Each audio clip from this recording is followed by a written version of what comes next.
Everyone. So my name is Brianna Baker, and I've been given 8 questions here with you all at Scholarly Scouts to answer. And I have about 2 minutes to answer each one or less. So I'm going to breeze right through this, but hopefully this is helpful for your PhD journeys, whether you are thinking about applying, are in the process of applying and interviewing, or are already started in your first or second year. I hope that these things are really helpful. So let's start with question number 1, which is to give a brief introduction of myself. So again, my name is Brianna Baker. I am a 4th-year PhD candidate at Columbia University. I study counseling psychology. And yeah, I live here in New York. I'm originally from North Carolina. I went to the University of North Carolina at Chapel Hill for undergrad, class of 2019. And now I'm in my 4th year here at Columbia. So for my program, it is 5 years for me. The first 4 are spent, classes, doing an externship or like an external practicum. And then the 5th year is an internship for clinical work and research. Sometimes. So for that clinical internship, I have been applying all over the country to different sites, and I'm currently in the interview process for that. So that's a little bit about me. Let's see. Question number 2 is, what programs did you get into and how did you choose which one was right for you?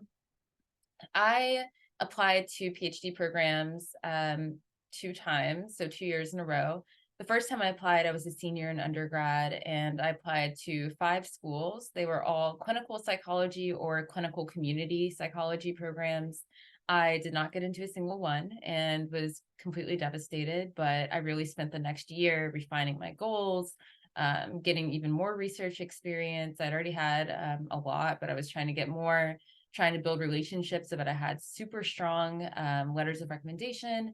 And then I applied again the following year. So in that time, I applied to 11 schools. I had more focused interests. I knew kind of more of what I wanted to do. And yeah, I applied to a mixture of clinical and counseling PhD programs and psychology. I actually only applied to 2 counseling psychology PhDs because I didn't really know what counseling psychology was at the time. I just knew that it seemed similar enough, but with a little bit more of a social justice focus, or a focus on kind of like holistic mental health, which I really liked. So I applied to 11 schools. I got 9 interviews, which was amazing. I got to really see what those schools were about. Back then, everything was in person. So I was flying all over the country and getting to spend weekends at these universities and learn more about their programs. And I ended up choosing Columbia's program because I thought that it could best fit all of my needs. I wanted to be in a large city and able to be exposed to diverse populations. That was huge on my list. The research training was aligned with the goals that I wanted. And I also knew that I eventually wanted to perhaps enter policy or communications and media, and being in New York City was honestly the place to do all of that. Aside from that, I think I'm going over my 2 minutes, but aside from that, something that really propelled me to enter this PhD program specifically was the people. Like, I loved like people in the lab. I loved the other students. It felt like a really good non-competitive environment, and I knew I needed that in order to flourish and to get through something that's really difficult, which is pursuing a PhD. Question 3 is, what did you do to stand out amongst other applicants? I think that I had a really unique gap year where I was working kind of more so in industry. I worked for a large scientific organization called RTI International that managed and researched through like a bunch of government contracts or other contracts to organizations. And they did a lot of program evaluation as well as some implementation science. And that was a very big deal, I think, for someone who had just come out of college and was able to work in a capacity like that. I was able to manage projects. I was able to work as a site liaison between different projects for program evaluation specifically.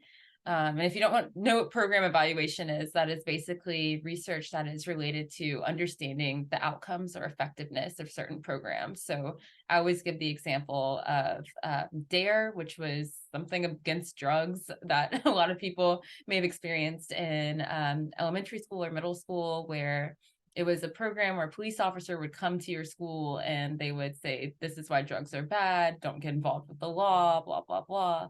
Basically, what program evaluation does is they go in and they talk to the students, they talk to the implementers and ask, how well is this working? Can we see outcomes, from students who weren't exposed to this program versus were exposed, or their outcomes over time? So at the beginning of the program, did students know a lot about drugs or a little about drugs, and has that changed by the end of the program? And so that's the kind of research that we would do. And it was really cool and outcomes driven and dissemination based. And I love that.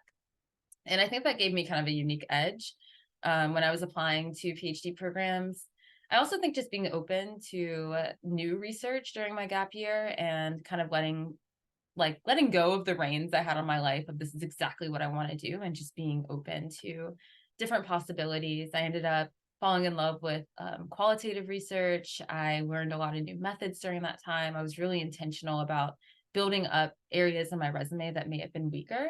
And also, I feel like I applied to more schools a second time. I didn't limit myself geographically. I didn't limit myself to just clinical psychology. I explored counseling as well. And while I got into clinical and counseling psychology programs, I ultimately then had, the choice to decide which one was best for me. Other things that made me stand out, I'm trying to think.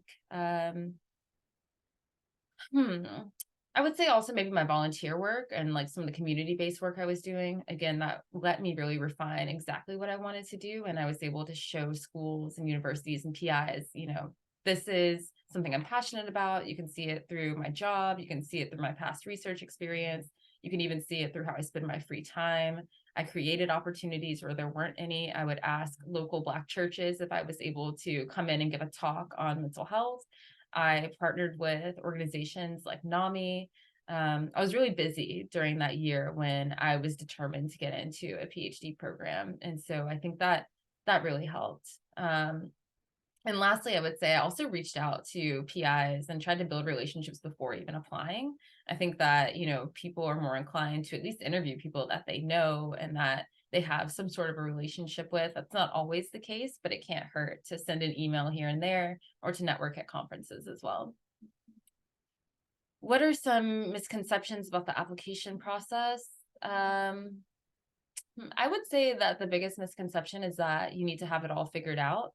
I think in my personal statement, I had a balance of saying, these are some things broadly that I'm interested in studying, but also I am super open, I'm flexible, I'm teachable and coachable, and that I look forward to expanding my horizons in graduate school. I think some of the advice I'd been told beforehand was that I needed to have very clear and specific research goals and aims, something that you would expect from someone submitting like an NIH application, postdoctoral level. And I thought that's where I was supposed to be as an applicant, and that's just not true.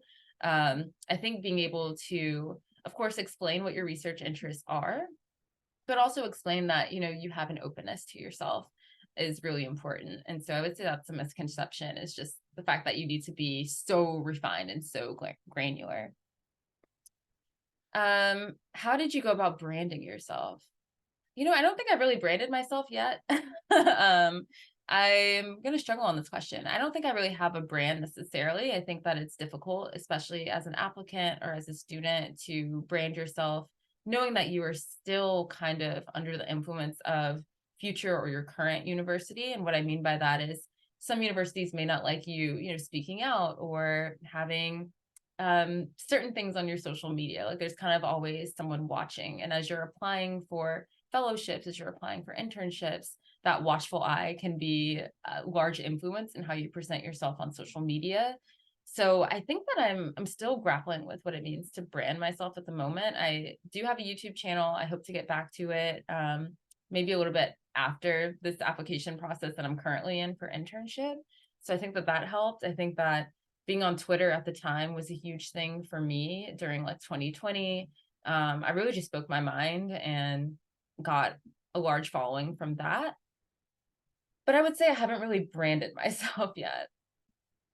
What are some tips for students who want to start their brand throughout graduate school?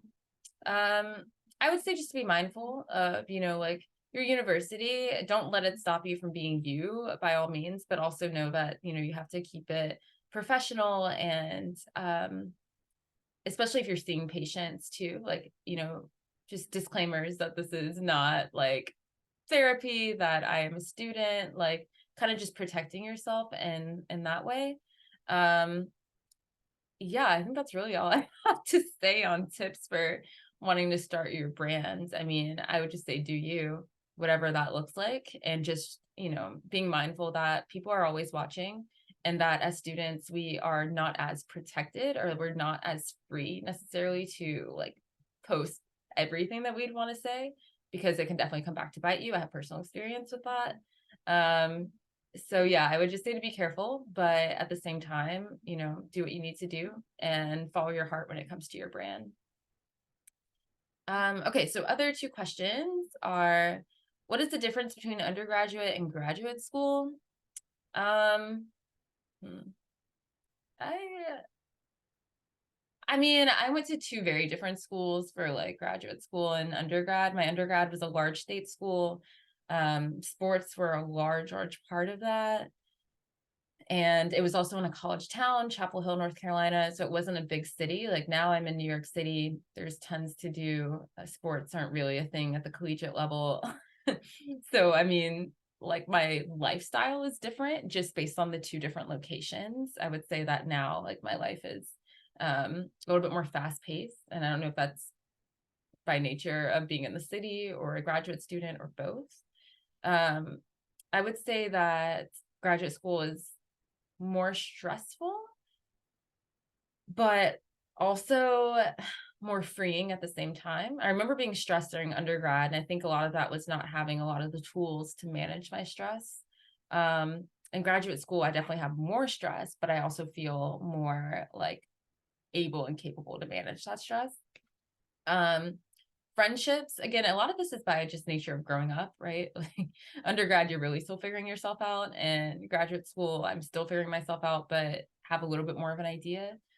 Um, yeah, friendships in undergrad and graduate school are similar, but I think that in graduate school and as you move through life, they become a little bit more intentional. You have to really balance choosing yourself or like your studies versus choosing socializing and going out. I mean, this is advice for any stage of life. I would just say that in graduate school, a lot of it's a little bit more self-directed, like working on your dissertation. No one is going to force you to do it. You kind of have to have that self-discipline. And so there's been definitely many weekends I've had to turn down social obligations or social things I'd like to do because of my like studious or my studies related obligations. So that's definitely a thing. Yeah, I would say overall though, I mean, if we're talking about academics, I enjoy that graduate school feels a little bit more flexible in what I get to study, especially now at the dissertation phase. I feel like I'm really getting to jump into my interests more so than undergrad. But I will say in graduate school, there were still required classes I had to take, still comprehensive exams, still like milestones I had to achieve, like for my like major of getting a PhD. So I don't know, it's similar, but you're just more grown and you have more adult responsibilities. And I think it's a little bit more self-directed in a nutshell. And then what was the application process, cycle, and interview like? Any tips? In 2 minutes or less, this is really hard. I would say the application process or cycle the first time was really daunting for me. I didn't really know what I was doing. I didn't really have, a lot of people in my life. I didn't really know anyone other than professors with PhDs or who had gotten like doctorates of any kind. So it was really stressful because I didn't really have those resources. And things aren't like they are today where you can go online and there's so much like that you can find to help. Like there was really not a lot of resources back in 2018, 2019. There's been such a shift in like the availability of more information surrounding getting a PhD, especially in psychology or social sciences now. So I would say my first time was really stressful and I just didn't know what I was doing. My second time applying was also stressful just because I knew that I had been rejected previously and I think that I had a lot of self-doubt.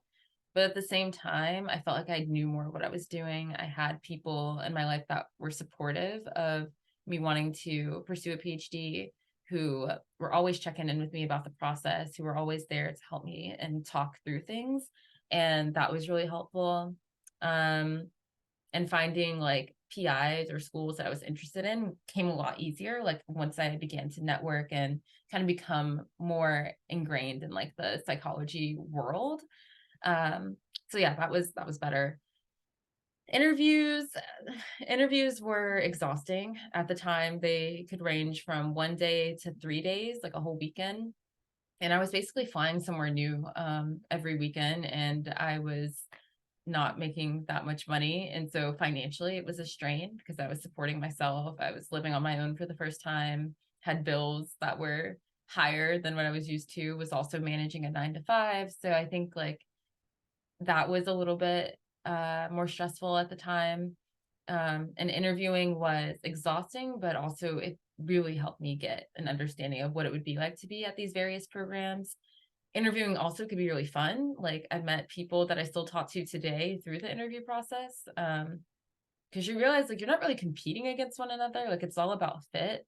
So there's like no need to be competitive in the interviews. Of course, everyone wants that same spot as you, but ultimately the PI is going to pick who they're going to pick. Like there's, I don't know. I found it to be like a really fun experience where I could use that as networking as well, because we all, like most of us, end up getting into PhD programs either that year or in the years ahead. And then those are your future colleagues. So that part was cool with interviews.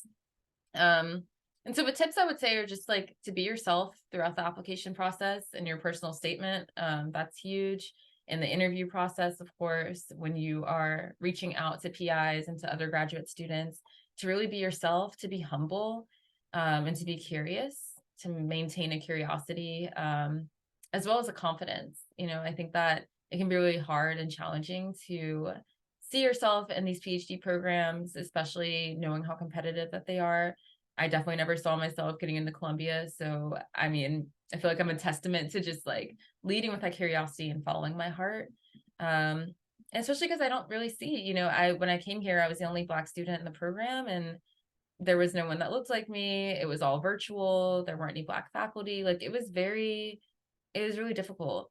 But I really had to like follow my heart and my passion and my desire and my vision as a whole. And I would just encourage everyone to do the same. So I hope that any of that or all of that helped. It was a pleasure being here with Scholarly Scouts. And if you need to reach out to me, you can definitely email me or find me on my website, which is briannaabaker.com, or on Twitter at briannaabaker. Yeah, this was awesome. So best of luck, and I will talk to you all soon.